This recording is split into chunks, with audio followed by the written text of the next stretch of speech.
아, 오늘 정광훈이 퇴원했다고요? 그럼 바로 체포해가 돼가는 거 아니야? 퇴원하면 이걸로 끝이야 이거? 예? 한 달만 기다려 봅시다. 순교한다니까. 정부의 방역은 사기극이다. 뭐 사과하지 않을 시에 순교를 하겠다 뭐 이런 거예요? 순교가 뭔지는 알아요? 순교 저 순한 다리. 성북동 순교라고.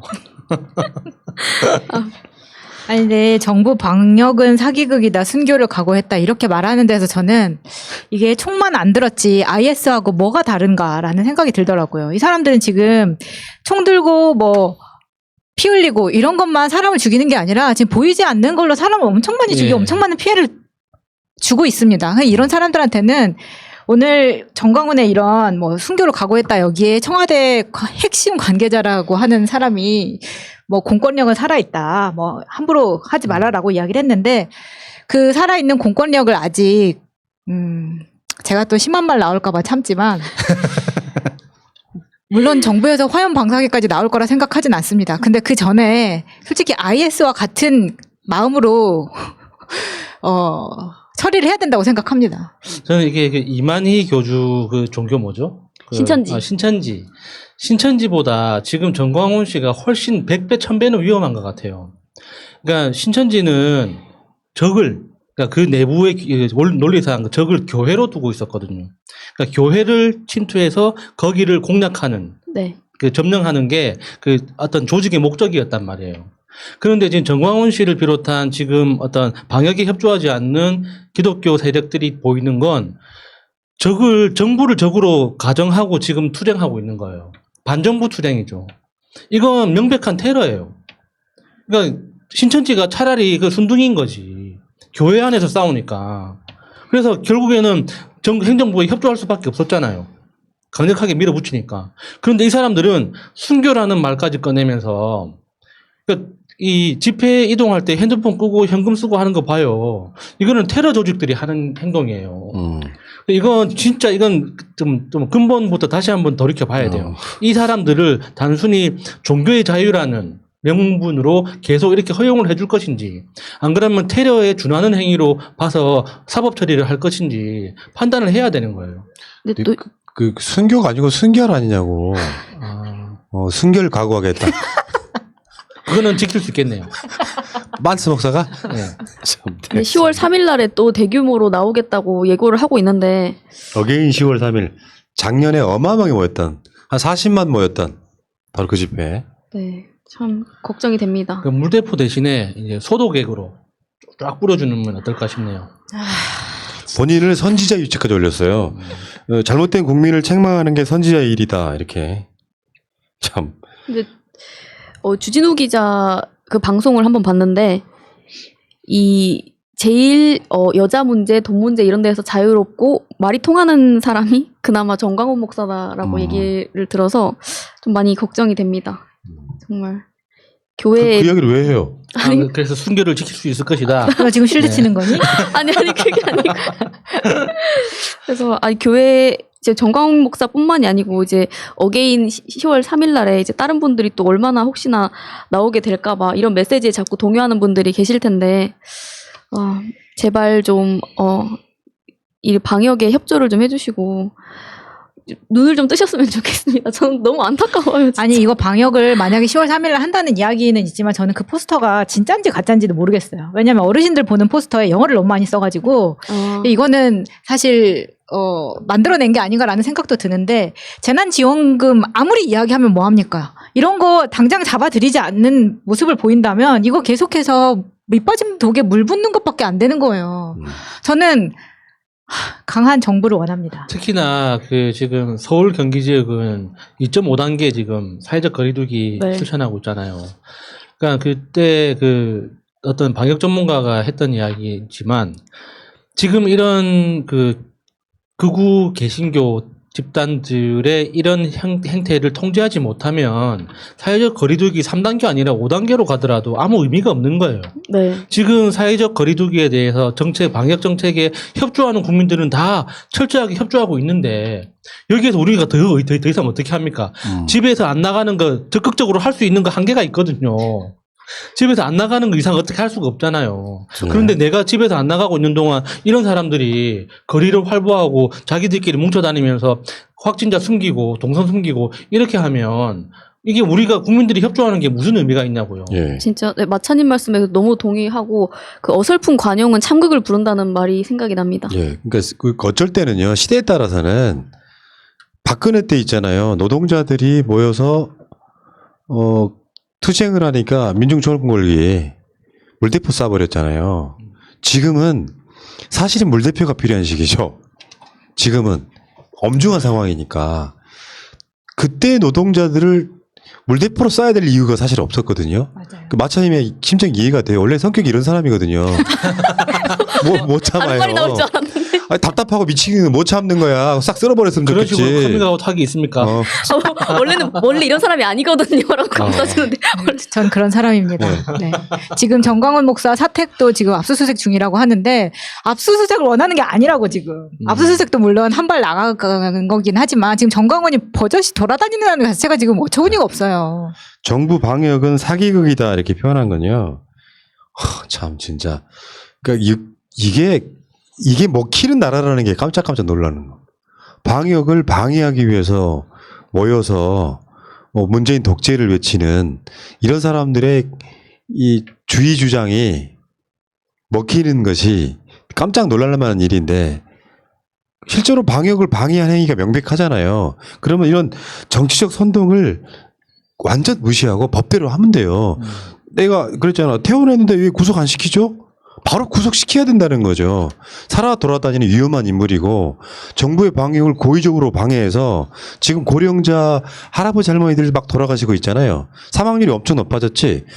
이것은 어떻게 보면은 간접적 살인 의도가 있는, 나쁘게 해석하면 검찰이 마음만 먹으면 이거 살인죄로도 할 수 있는 겁니다. 간단히 말해서. 권리를 네. 위한 폭행치사 이렇게 할 수도 있죠. 그러니까 이 부분에 대해서는 좀 세게 나갈 필요가 있고, 그 썸네일처럼 아직 치료가 안 된 것 같은, 이 사람은 코로나 치료가 문제가 아니라 정신 치료를 좀 해야 되고요. 이게 자기의 이 틈새 시장에서의 돈벌이 때문이라고 하면 이 주둥아리 닥치게 만들어 줘야겠죠. 이게 도대체 뭐 하는 짓입니까, 이게. 지금 55 구상권 청구를 사랑제일교회 쪽으로 지금 한 것 같은데, 그러니까 사랑제일교회가 정경을 고발하겠다 이렇게. 무슨 명분으로요? 너무 열심히 일했고. 정치 방역한다는 거예요. 그냥 뭐 말했잖아. 생각이 있겠어요. 그놈들이 그 8.15 집회 이후에 많이 검사하면 검사자가 많이 나오는 거, 확진자가 많이 나오는 건 당연하지 않냐고 확률 이야기를 했는데 말도 안 되는 소리를 하는 거예요. 그러니까 예를 들면 이런 거지. 실제로 대한민국 국민 사이에 확진자는 많이 있다. 드러나지 않았을 뿐이지 감염자는 많이 있다. 근데 우리들만 집중적으로 조사를 하는 검사를 하는 바람에 우리들한테 많이 나온 거다. 이게 논리적으로 맞아요? 그러니까 이게 행정부 입장에서 좀 강력하게 할 필요가 있을 것 같아요, 확실히. 그러니까 지금 이 사람들이 너무 무리한 어떤 비논리적이고 상식에서 벗어난 주장들과 행동들을 하고 있는데 이거에 대해서 그러니까 강력하게 처벌할 수 있는 법적 근거가 미비한 건 또 사실이에요. 왜냐하면은 법이 상상할 수 있는 범위 밖에서 지금 행동을 하고 있는 거기 때문에.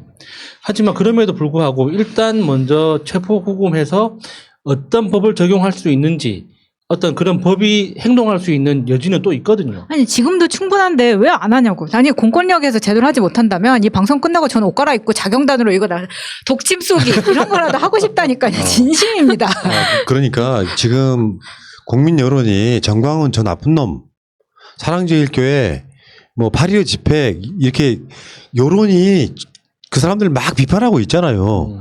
의사들도 마찬가지잖아요. 많은 국민들이, 다수의 국민들이 의사들 빨리 그 파업 철회하라고 이야기하고 있잖아요. 이럴 때 법의 엄중을 말만 하지 말고 청와대 공권력이 살아있음을 보여주겠다. 보여주시라고요. 살아있네. 딱 이 말. 아니, 청와대에서 이 정도 이야기했으면 알아서 경찰이나 그러니까. 검찰이 해야 되는 거 아닌가요? 경찰 네. 뭐 하는 거예요 진짜 도대체? 아니 세상에 이를테면 역적이 감옥에서 나와가지고 나는 정당했다 외치는 거랑 똑같습니다 이거. 보통 사람들 그렇잖아요. 조국 장관이 SNS 조금 하는 것 같고 재판장이 SNS 하지 말라고 했잖아요. 네. 얘네들 봐봐봐. 나오자마자 기자회견에서 정부의 방역은 사기극이고 나는 선지자고 앞으로 순교할 것이다 이렇게 표현하는 게 이렇게 주둥아리를 나불거리게 하는 범죄자가 맞습니까 이게? 지금 정광훈 특별법을 일부 의원들이 발의한 걸로 아는데 진짜 법의 엄중함을 좀 보여줄 필요가 있습니다, 진짜. 그 국회 법원 행정처장이 나와가지고 이제 그 판사 박형순 판사의 이 결정이 맞았냐라고 묻는 질문에 뭐 진지한 고민 끝에 내린 결정이라는데 무슨 사기감 고르니? 그래서 이제 질문이 이런 거예요. 결론적으로 집행정지 신청을 인용한 재판부의 결정은 틀렸다. 재판부가 판단을 내리기 전에 질병관리본부 등의 전문가들에게 의견을 물었어야 하는 것 아니냐라고 백혜련 의원이 물으니까요. 여기 조재현 법원 행정처장이 공감한다 이렇게 이야기를 했다는데 그럼 뭐합니까? 그러니까 이미 사건은 벌어졌고. 법원 행정처장이 국회에 나와가지고 뭐 여러 가지 말을 했는데 딱 한마디로 요약하면 왜 나한테 그러세요? 이겁니다.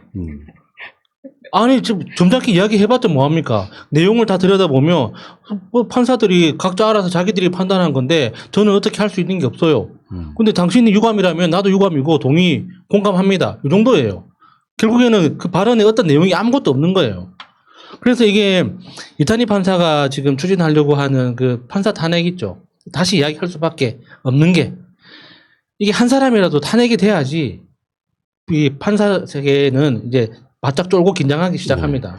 아니, 이게 누가 지금 이렇게 반성하겠습니까? 이게 뻔한 소리죠. 진지한 고민 끝에 결정했다. 누구는 그럼 가볍게 결정합니까? 말은 말장난인 거고 나는 박형순 판사 같은 사람이 정치적 의도가 있다고 의심해 보는 거예요. 둘 중에 하나겠죠. 하나는 광화문에 어느 쪽이든 집회 허가를 내주면 어떻게 될지를 전혀 몰랐거나 그 결정문에 보면 그 느낌이 있죠. 예. 뭐 100명 이하다 이렇게 표현하는 이런 짓거리를 했거나 아니면 진짜로 문재인 정부를 싫어하거나. 아니 IS한테 문을 열어주는 건 IS와 결탁했다고밖에 볼 수 없는 거예요. 그 사람이 판단이 어떻게 됐든지 간에 정보가 부족했으면 정보가 부족한 것도 그 판사의 탓입니다. 근데 박형순 판사는 지난 5월에 해고 노동자 집회는 방역 감염병 위험을 이유로 불허했는데 정치적인 이유가 없다고 하면 그때는 그때도 100명이었거든요. 그때는 왜 허락하지 않고 지금은 허락하는가 보면은 명백하고 진짜 책임을 좀 져야 된다고 생각을 합니다. 탄핵이든 뭐든. 요즘 보니까 신천지 교회나 사랑제일교회에서 다니는 관련이 있는 판사나 경찰이나 검사나 정치인은 없을까요? 없을 거라고 생각해? 그러니까 저는 있을 것 있다고 같아. 의심하는 게 그 명단을 그러니까 수습하는데 굉장히 시간이 걸렸잖아요. 그러니까 신천지 차원에서 관리하는 특별한 명단이 따로 있다고 생각합니다. 그러니까 신천지 고위직에 있다가 탈출하고 그 증언하는 사람들 이야기를 종합하면 대한민국 대부분의 한 7, 80% 이상의 언론사에 신천지가 다 들어가 있다고 하더라고요. 그러면 그게 정치 쪽에는 없을까? 행정부에는 없을까? 저는 다 있을 거라고 생각하거든요. 그 명단을 특별히 관리하는 명단이 존재하기 때문에 그 명단을 제외하는 그 작업이 굉장히 시간이 걸렸지 않았을까? 그렇게 생각하는 거죠. 예. 자, 그 광화문 집회 하던 날 민주노총도 집회 비슷하게 했는데 사실 민주노총 집회는 좀 억울할 법도 해요. 왜냐하면 지금 그 당시에 광화문 집회 나왔던 민주노총도 다 검사 받으라 해가지고 사실상 100% 다 받았다고 하고요. 딱 한 명 확진자 남았는데 그 사람도 최근에 음성이 됐고 그래서 그런데 방역에 대해서는 민주노총을 왜 봐주냐 우리만 갖고 그러냐 했는데 민주노총은 거기 나온 모든 명단을 방역 당국에 다 제출을 했어요. 그래서 다 모든 사람이 검사를 받는 쪽으로 받았단 말이죠. 그러니까 문제는 광화문 집회는 열 수 있다고 생각해. 판사가 열어줬는데 법대로 했다는데 어떻게 문제는 아직도 협조를 안 하고 있다는 게 문제예요. 마치 독립운동하는 레지스탕스처럼 숨어 다니면서 아직도 그런 놈들이 있다는 게 문제지. 그러니까 오늘 발표된 확진자 수가 어제보다 조금 높아졌잖아요. 그 높아진 그 숫자에는 광화문 집회에 참석했다가 밝히지 않고 가족들도 감염시키고 교인들도 감염시킨 저 광주의 어떤 교회 30여 명의 숫자가 포함되어 있는 거거든요. 화나지 않습니까, 진짜? 아니, 집회 참석할 수 있어요. 행동의 자유니까. 자신들의 정치적 자유니까 할 수 있지. 그렇게 자유를 누렸으면 그 자유에 합당한 책임을 져야 될 거 아니에요. 그 행위 때문에 방역 시스템에 문제가 생겼다 그러면 최대한 협조하고 이야기를 해줘야지. 왜 지금까지 숨기고 있다가 그러니까 그 사람 때문에 지금 검사받은 사람이 거의 한 2,000명, 3,000명 정도 네. 된다고 하는데 왜 그렇게 공적인 피해를 주냐고. 그러니까 민주노총을 굳이 예를 드는 이유가 저쪽이 민주노총을 걸고 넘어졌거든. 민주노총은 문재인 정부가 봐준다는 논리 전혀 그렇지 않거든요. 그나마 누구는 협조를 하느냐 안 하느냐의 문제 같은 건데 지금 아주 극렬한 대비를 이루고 있는 것 같다 이런 생각이 들었고요. 자, 알겠습니다. 정광훈 그 입을 나불거리며 길거리를 활보하는 것 자체는 용서가 안 됩니다. 진짜 깜짝 놀라지 않았어요? 정광훈 태어나자마자 구속 아니었어요? 우린 그렇게 생각하지 않았어요? 그러니까.